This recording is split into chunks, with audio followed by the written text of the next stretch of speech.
Xikhongelo xi fana na swakudya a swi tsoniwi munhu ma ni twisisa. Loko hi languta bibele ka 1 Timothy chapter 2 yi ri xikhongelo a xi endleriwi vanhu hinkwavo lava va nga vuhosini.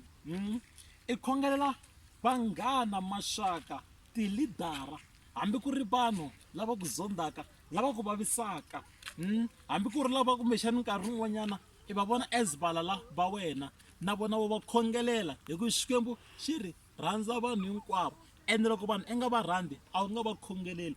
Namuntlha vanhu va vabya va lava ku horisiwa, namuntlha vanhu va le ku dlayiweni hi ndlala a wu swi koti ku va phamela. Xana i nga endla yini? Va khongeleli leswaku tintswalo ta Xikwembu ti vonakala ehenhla ka vutomi bya wena. Ni ri xikhongelo a xi tsoniwi munhu, xi fana na swakudya.